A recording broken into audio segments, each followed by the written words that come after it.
Uh, Cryptography is based on certain specific area of mathematics, such as integer mathematics, number theory, linear algebra, as well as algebraic structure. And while doing encryption and decryption, there are many algorithms, or you can say all the algorithm uses a lot of mathematics.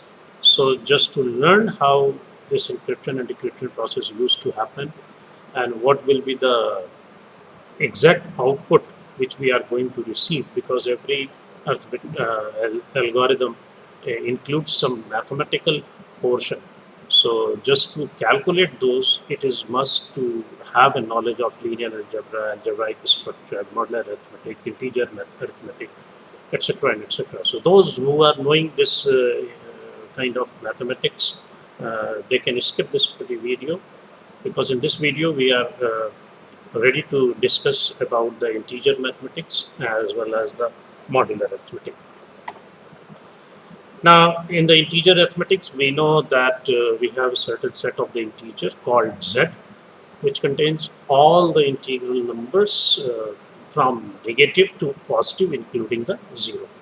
So the z, capital Z, is represented as the set of integers which starts from negative values 0 as well as all the positive values. Of course, it is called the integral set of integral numbers, so there is no space for the fractional numbers. Only the numbers which are integers are included in this particular set.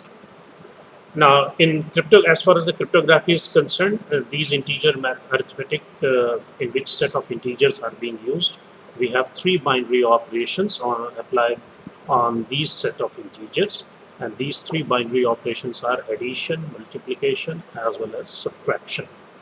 We don't use the division because whenever we apply division operator on the set of integers, in that particular case, instead of getting one output, we were getting two outputs.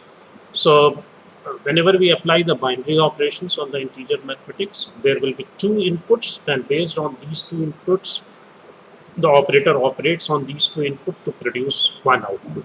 But whenever we apply division, it is going to produce two outputs. One is called quotient and another is called remainder. So what is integer division, and how it is being applicable, and how, if it is to be done, how it is being done in case of cryptography. So while doing integer division, we have two outputs. One is called, as I told you, one is called quotient, another is remainder. So in real sense, how it happens, that if a is divided by n, then it will be going to produce two values, q and r. Q is called quotient and r is called the remainder.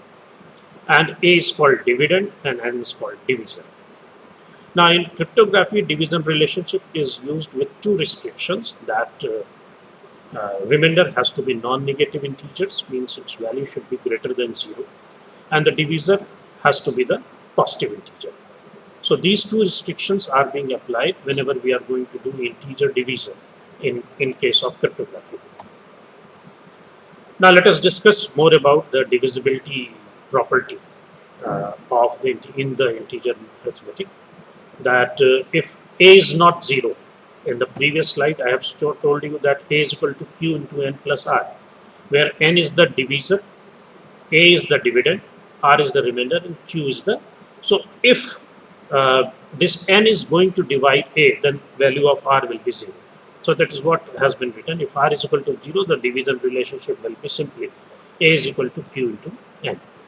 It means if n divides a, there will not be any remainder. It means you can say that n is a divisor of a, and it is being represented as n slash a, which gives the information that n is able to divide a. So if the remainder is not 0, then we can say that n is not going to divide a. It means a is divisible by n. It depends whether r is equal to, or the remainder is equal to 0 or not. If remainder is equal to 0, then it's good. Then you can say that n is able to divide a, or n is a divisor of a. For example, 13 is able to divide 78, so we can put in the form that 13 slash 78. Minus 6 is also going to divide 24, so we can say minus 6 slash 24. But 13 is not going to divide 27, so we represent it by 13 slash, but slash is being crossed.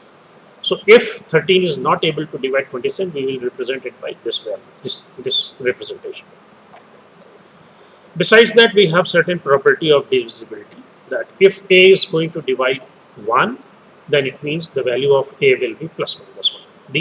There are 4 properties of the divisibility which has to be applied in every respect. If A is able to divide B and B is able to divide A, then A is equal to plus minus B. If A is able to divide B and B is also able to divide C, it means A is able to divide C. If A is able to divide B and A is able to divide C, then the multiple values of B and the multiple values of C and added together, it will be able to can be divided by A, where M and N are the arbitrary integers. So these are the certain property of the divisibility.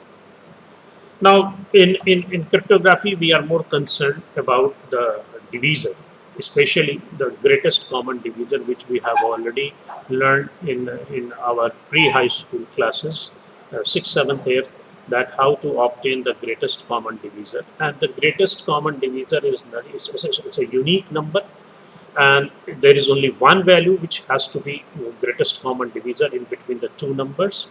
And if there are two numbers which are given and it is asked to find out what is the greatest common divisor, so there will be certain divisors of the first number, there will be certain divisors of the second number, and there will be certain integers which are common to both the numbers which are divisors. Out of these two, whatever is the greatest value, that is known as greatest common divisor. And this greatest common divisor, or in short form we used to call it as GCD, is most often used in cryptography. And the value which we are getting in the form of a GCD, it is one value and it is the unique value.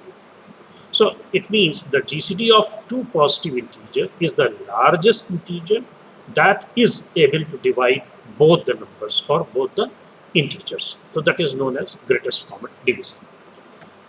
So we have certain algorithm with the help of which we are able to find out the greatest common divisor of the two different numbers. And when that algorithm is known as Euclidean algorithm, and Euclidean, while applying the Euclidean algorithm, there is a certain process by which called iterative process by which we are able to get the greatest common divisor of the two numbers. Now, this algorithm, whenever it is applied, it is based on two facts. The first is, if GCD A0, it will always be equal to A.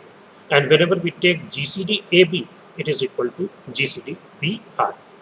What is R? R is the remainder. And the remainder is what?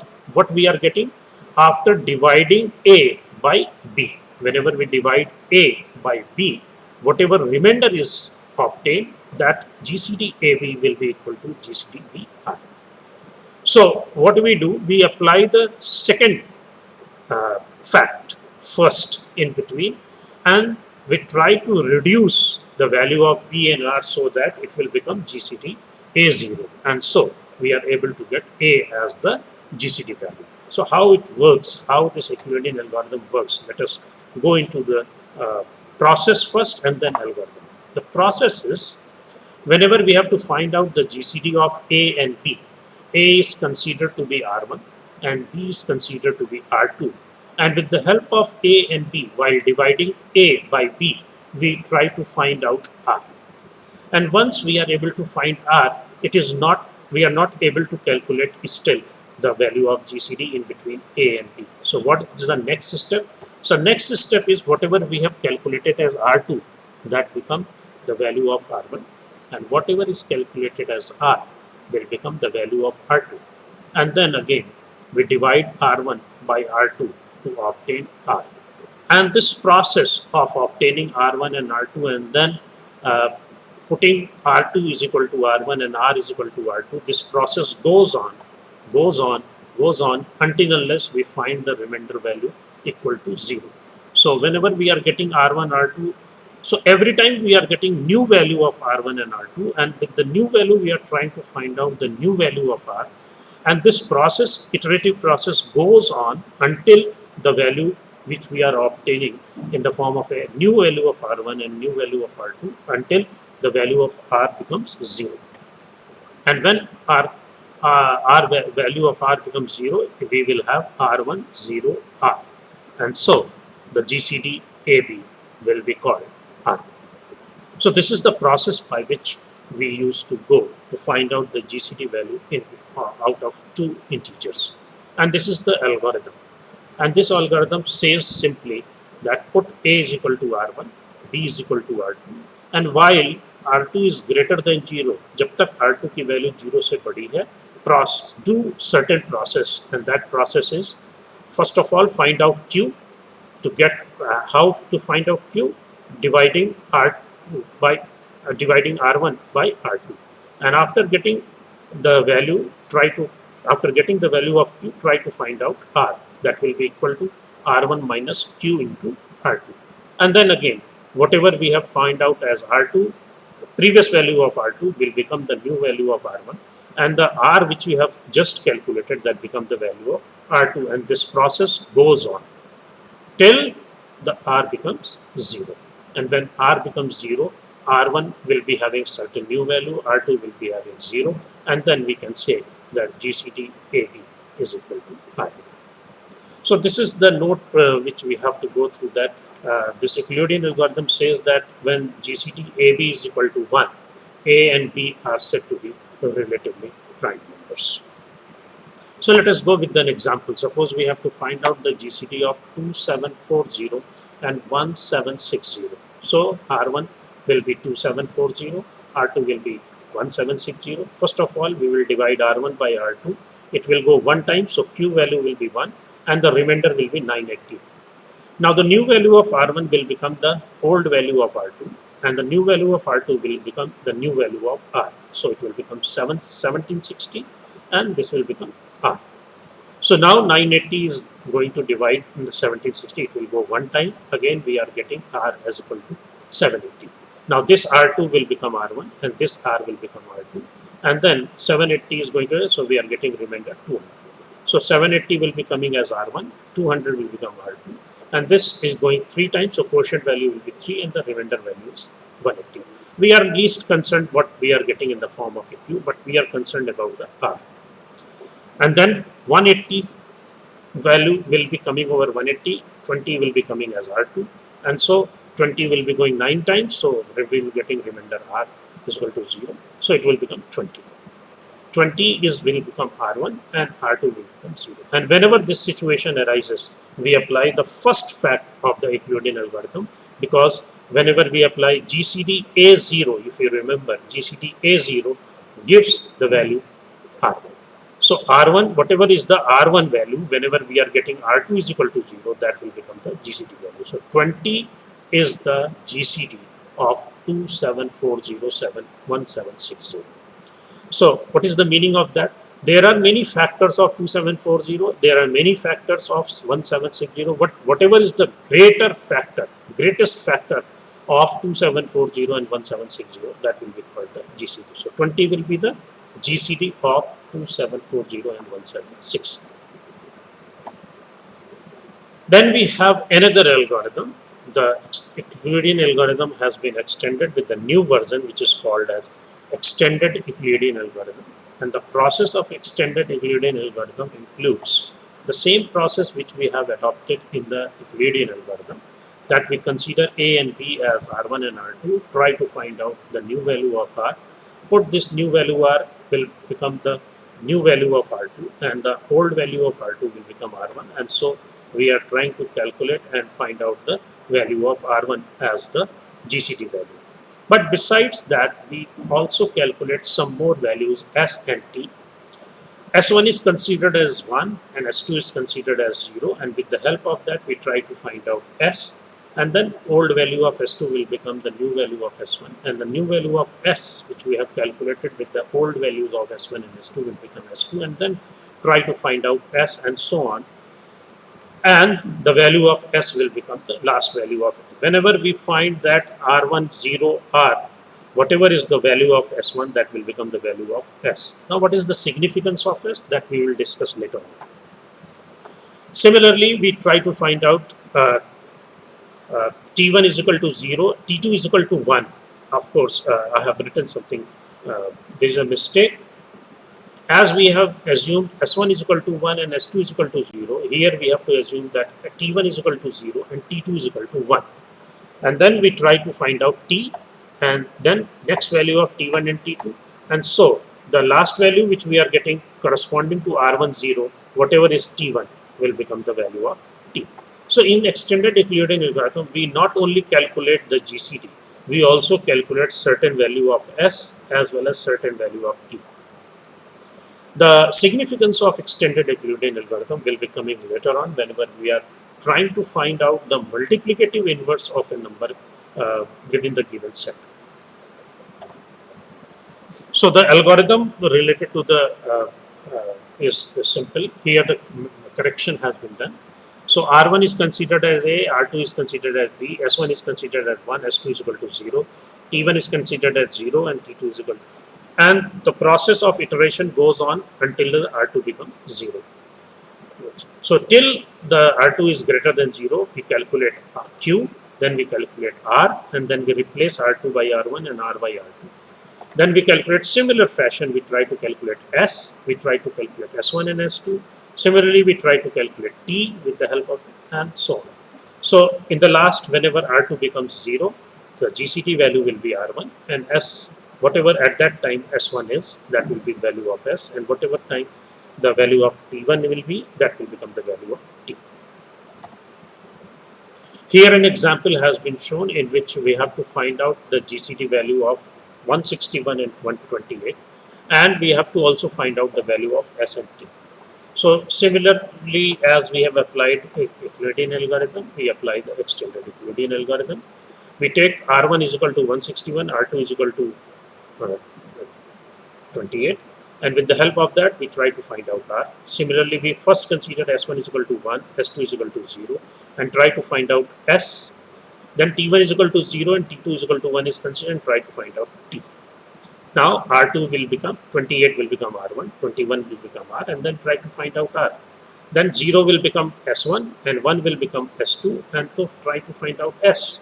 And then 1 will become T1 and minus 5 will become T2, and try to find out T.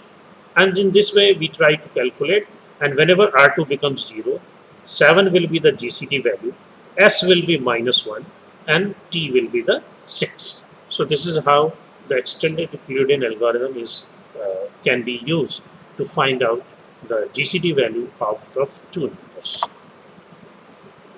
Now the next one is the modular arithmetics.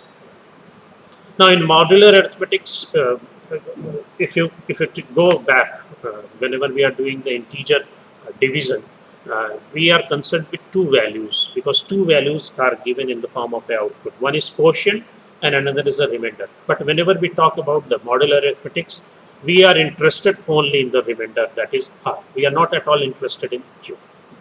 So what actually the modular operator, in the short form it is also called mod. The second input n is called the modulus, and the output R is called a residue. In integer arithmetic we call the R as a remainder, but in modular arithmetic we call R as a residue. Meaning is same. So whenever do mod operation, 27 mod 5, because 5 is going 5 times, so 5 5s are 25 minus 27. 27 minus 25, that will give 2. So it will always give the residue value or the remainder value, that is 2. Similarly, 36 mod 13 will be giving 10. Now suppose if we have to find out minus 18 mod 14, so we are getting minus 4. But I have already told you that in modular arithmetic, we try to always find the all the residue value as a non-negative value. So whenever we have to make it non-negative, whatever is the modulus value is being added with the residue, so that it will become minus 4 plus 14, that will be equal to 10. Modular arithmetics is most often used in cryptographic technique. That is why it is necessary to learn about the modular arithmetic and then go for the uh, algorithm of the cryptography. So since R is called residue, so let us discuss about the set of residue. Now, as we know that the result of the modular operation with modulo n is always an integer that gives the value in between 0 to 0 and n minus 1. What is the meaning of that? Whenever we are taking any value over here, as here we are taking 27 and we are taking mod 5. So this 5 is the modulus value. Mod is an operator and this 5 is modular value. So whenever we take 5 as a modulus value, then whatever result we are getting, it will always be either 0, 1, 2, 3, 4, not more than that. So always we are getting a value which is always less than 5 from 0 to n minus 1. From 0 to n minus 1 means if the modulus value is of 5, so we will be getting the result from 0, 1, 2, 3, 4. We are not getting 5 because whenever it will become 5, it will become 0. So that is what has been discussed, that the result of the modulus operation with modulo n is always an integer that lies in between 0 and n minus 1. So the modulus operation creates a set, and that set is called set of least residue modulo n, and it is also called Zn. So here the new type of uh, set has been generated, and that is called Zn. And what is the significance of Zn?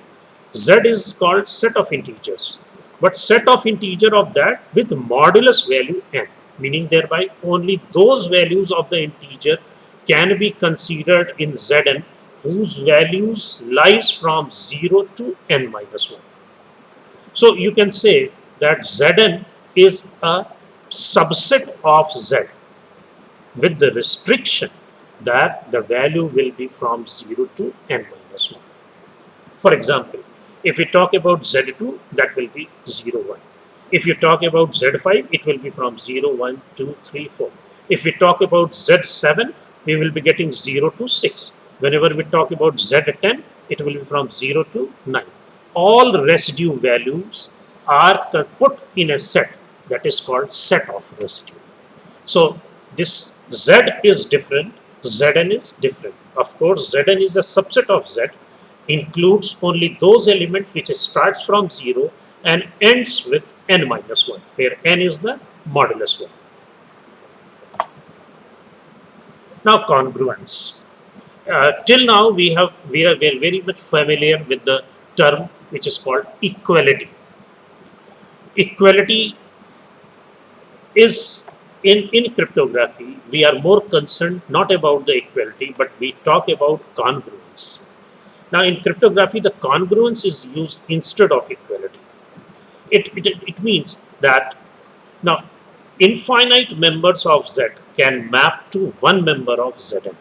It means there is many to one relationship, many to one mapping, because Z contains all negative, 0, all positive value. But Zn contains from 0 up to n minus 1. So many values of Z are going to map one of the value of Zn. That is why it is called many to one relationship. For example, 2 mod 10 is 2, 12 mod 10 is also 2, 22 mod 10 is also 2. So it means 2, 12 and 22, which are the part of Z, is going to map with one value of Zn that is equal to 2. So that is why it is called. So it means 2, 12 and 22 can be mapped with 2 of the residue residue set. So it is also called that 2, 12 and 22 are called congruent modulo 10. So that is why the congruence operator is being used instead of equality. Equality operator means one-to-one relationship. 2 is related to 2. But congruent operation is the kind of an operation which will be representing many values to one value. For example, 2 is congruent to 12 mod 10. 4 is congruent to 24 mod 10. Of course, 24 mod 10 is equal to 4. But there are some more values. 44 mod 10 is also equal to 4. So it means 4 is congruent to modulo 10. 2 is congruent to modulo 10 and so on. So equality operator maps a member of Z to itself. If it is 2, equality operator 2 means 2. So 2 is related to 2. So every member of Z is related to itself. So you can say it, the equality operator you can apply. But congruence operator maps a member of Z to many members of Z to one member of Zn. So that is why equality operator is said to be one-to-one mapping, but congruence operator is a kind of an operator which is many-to-one. Now the residue classes. We have learned about the residue. We have learned about the residue set. Now the residue classes. Now the residue classes is represented within bracket A, or it is also called AN. It is represented as AN, where N is a subscript. If so, now this residue classes is a set of integers that is congruent modulo N. Those sets are included in this residue classes which are congruent modulo N. Now it is a set of all integers such that x is equal to a mod n. So if n is equal to 5, so there will be 5 sets. How? It will be 0, 1, 2, 3, 4. Of course, this 5 is not there. 5 is not there. 0, 1, 2, 3, 4, there will be 5 sets.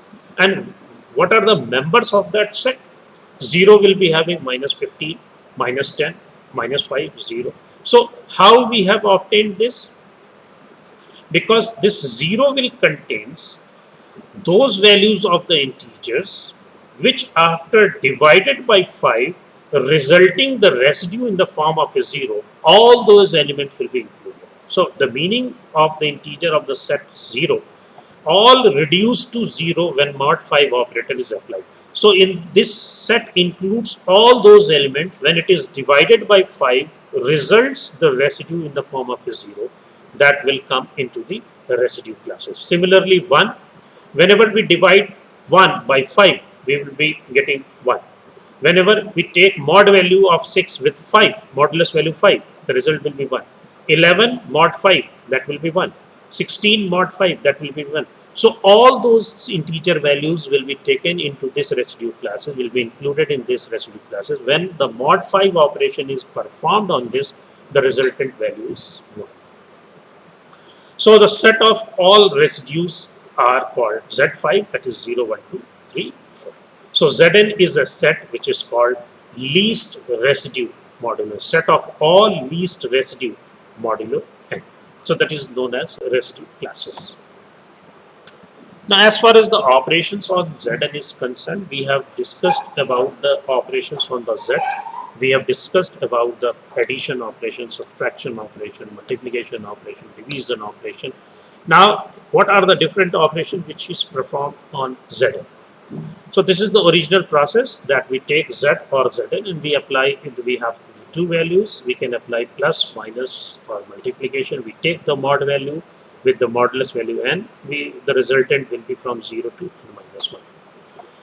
Now the properties are represented that if we have two values a and b, we take the mod values individually and then we get a mod n, then we get b mod n, and then we apply the addition, the subtraction as well as division operation, and then we again apply the modulus operation on n so that the resulting value will be from 0 to n minus 1. So this property has been written here. The first property is a plus b mod n is equal to a mod n plus b mod n. Second property is a minus b mod n is a mod n b minus b mod n, and so on. Now the inverses. Inverses plays a very important role and very often used in cryptography. Now in Zn,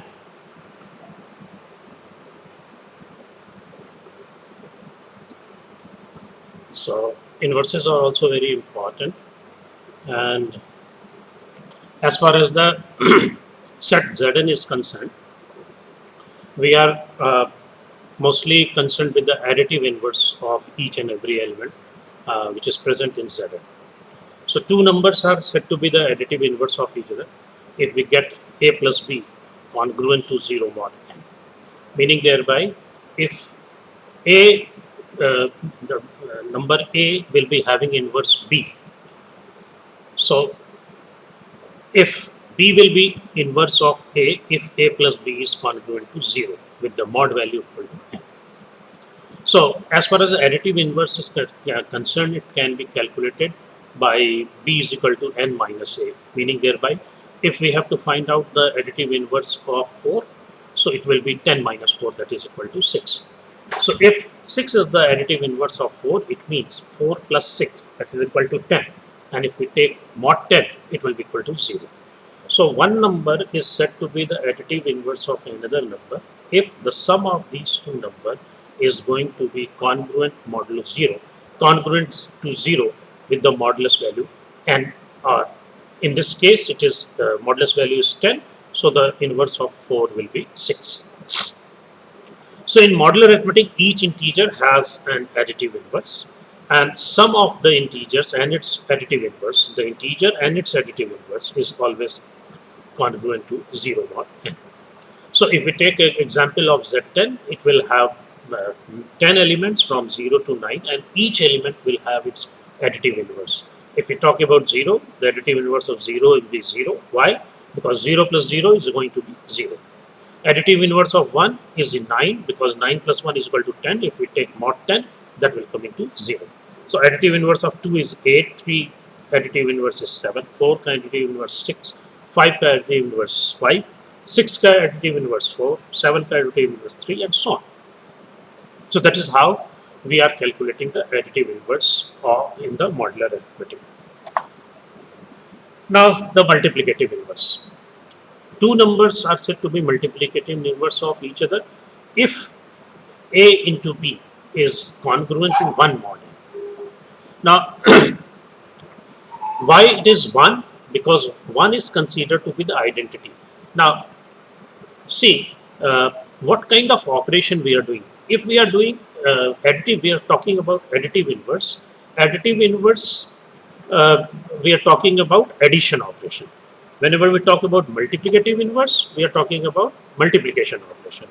Now, as far as the additive operations are concerned, 0 is always considered to be the identity element in addition. But in case of multiplication, 1 is considered to be the identity element. And that is why whenever we have to find out additive inverse, we have a plus b is congruent to 0 mod n. But whenever we talk about multiplicative inverse, it is a cross b, that is congruent to 1 mod n. Why it is 1? Because 1 is the identity of multiplication. Why it is 0? Because 0 is identity of addition operation. So if modulus is 10 and 3 and 7 are the multiplicative inverse of each other. Why? If the modulus value is 10, then the multiplicative inverse of 3 will be 7. Why? Because 3 into 7 will be 21, and when this 21 mod 10, that is going to give 1. So you can say 7 is the inverse of 3, or 3 is the inverse of 7 if the modulus value is 10. If the modulus value is 9, then the multiplicative inverse of 3 will not be 7. So the multiplicative inverse depends that what is the modulus value. So in modular arithmetic, any integer may have or may not have multiplicative inverse, because it is necessary that a cross b should be congruent to 1 mod n. If there are no element in Zn by multiplying which to a particular integer, if you are not getting 1 anyhow, it means that number may not have its multiplicative inverse. Multiplicative inverse is possible if and only if a cross b is equal to 1. B will be called multiplicative inverse of a, or a will be called multiplicative inverse of b if the congruent value is there, 1 is there. So in case of additive inverse, every element will be having its additive inverse. But in case of multiplicative, it is not necessary that every element present in a particular set will have its multiplicative inverse. But if if it is present, then the product of the integer and its multiplicative inverse will be congruent modulo n. Now it has been proved that A has multiplicative inverse in Zn if and only if GCD of Na that will be equal to 1. किसी भी set में, if we talk about set Zn, the Zn will contain additive, those elements which has their multiplicative inverse. It is possible if and only if the GCD value of n and A is 1. And if it is not so, then it is not possible. So only those elements, only those A's present in Zn, if GCD Na is equal to 1, then only that element will have its multiplicative inverse, otherwise not.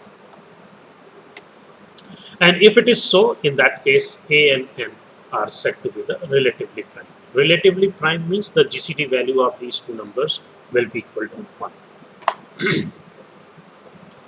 Now this, how to find out this multiplicative inverse, and whatever algorithm which we have discussed few minutes back in the slide, that extended Euclidean algorithm can be used to find out the multiplicative inverse of a particular number if the GCD value is equal to 1. So the multiplicative inverse of B is the value of T after it is being mapped to Zn, and how to get it, how to get the multiplicative inverse with the help of extended Euclidean algorithm.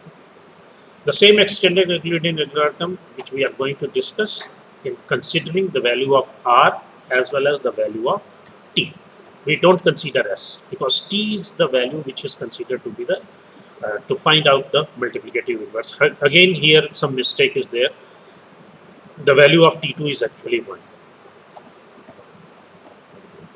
So the way it is being calculated, whenever we are getting R2 is equal to 0, whatever is the R1 is called GCD value, and at the same time whatever is the value of T1, that is called the multiplicative inverse value. And the algorithm is concerned, it is same. We consider R1 and R2 as A and B, calculate T1 and assume T1 is equal to 0 and T2 is equal to 1, and we do all these kinds of operations which we have done, we have discussed in the extended Euclidean algorithm. And finally, when R1 will become 1, whatever is the value which we are getting as T1, that will be the inverse, multiplicative inverse of B. So now let us find out what is the multiplicative inverse of 11 in Z26. So 26 will be considered as R1, 11 is considered as R2, and then we do the operation, try to find out T.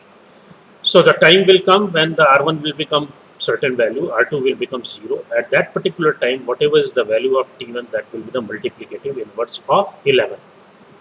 So since it is getting as minus 7, so minus is not considered. So the residue value should be non-negative number. So whatever is the modulus value, that is 26, is being added into minus 7. So final value of the multiplicative inverse, that will be 19. So 11 inverse of 11 is equal to 19. If you want to check, then you can multiply 11 by 19 and take mod 26, mod value 26, you will be getting 1.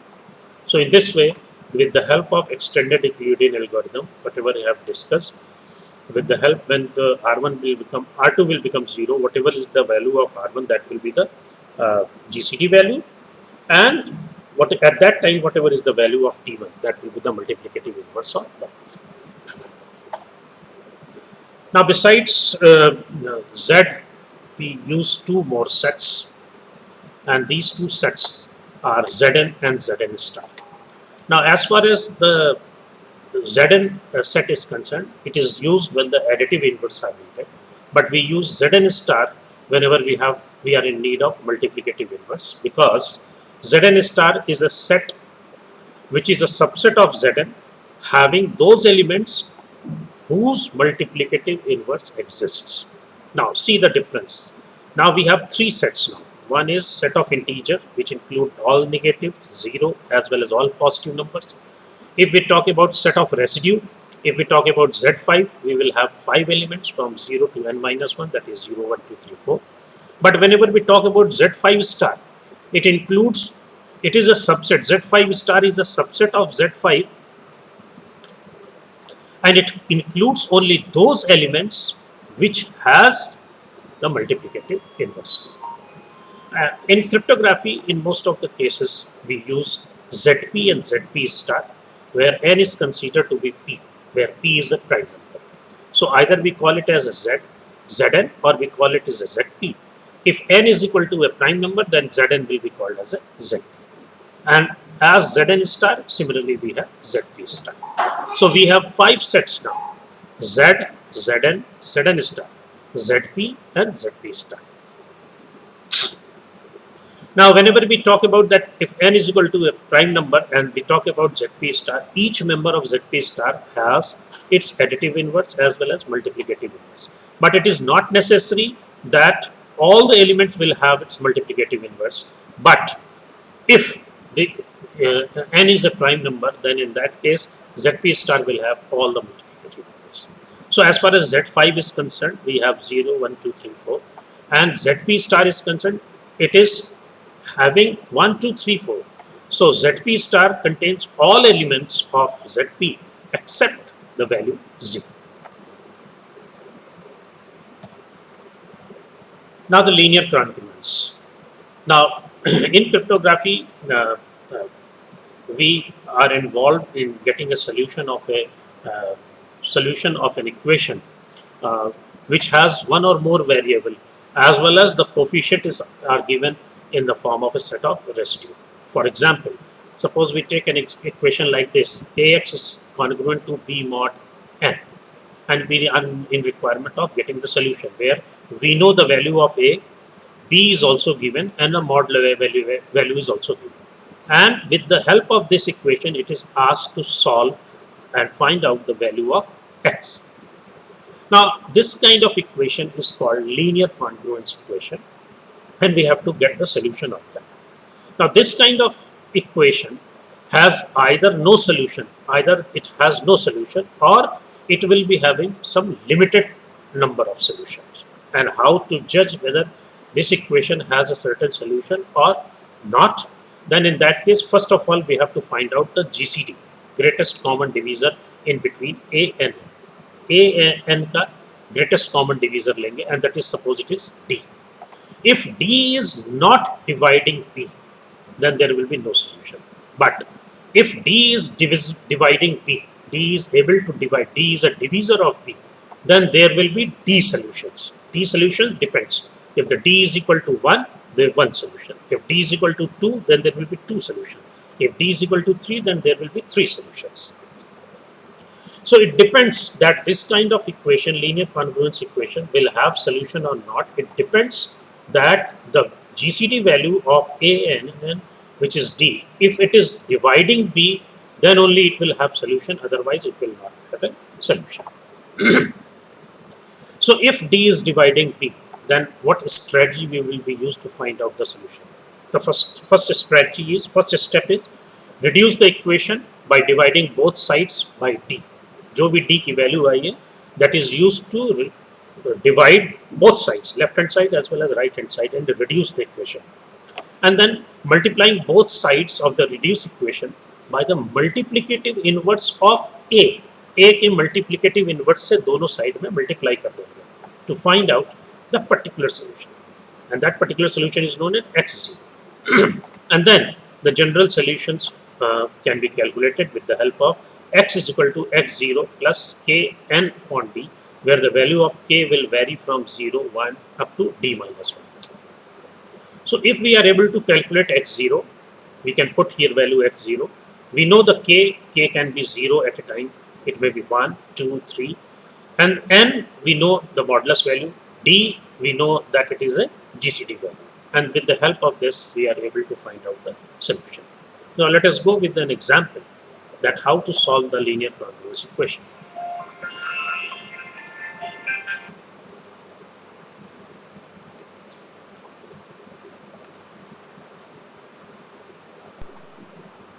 So the problem is related with the linear congruence to get the solution.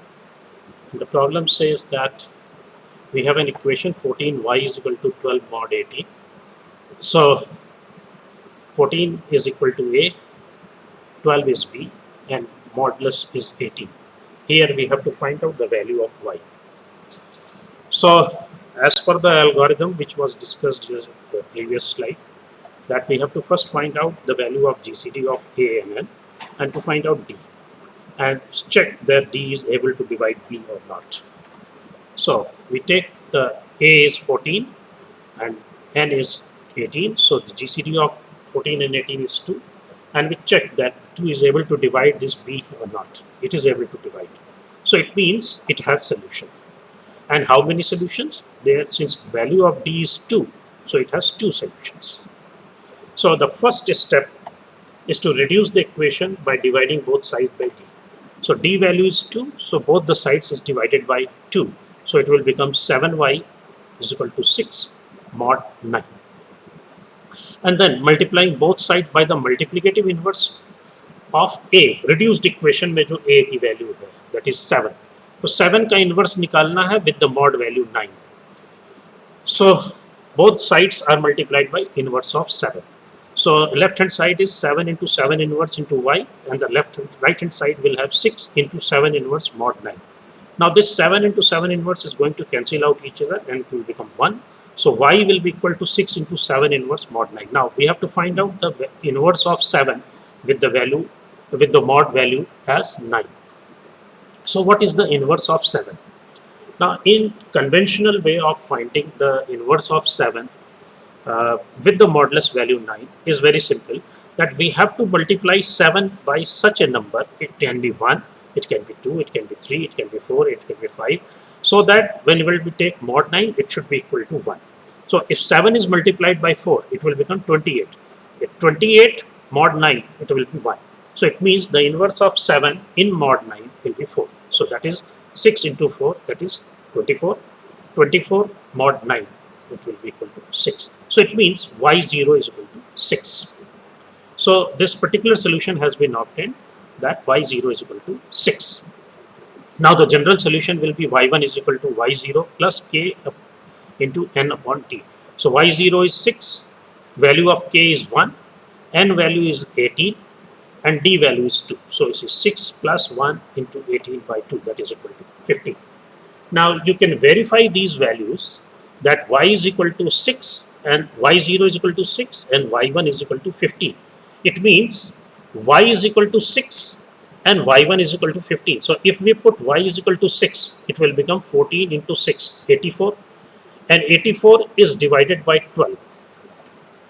And then we take 14 into 6, that is 84, and if we take mod 18, you should get 12. Similarly, 14 multiplied by 15, and then take mod 18, it will be coming around 12. So it means 14y is equal to 12 mod 18 has two solutions. The first solution is y is equal to 6, y0 is equal to 6, and another solution is y1 is equal to 5. Why it is two solution? Because the GCD value is 2, and this 2 is able to divide 12. So it has two solutions, y0 and y1. So that is all.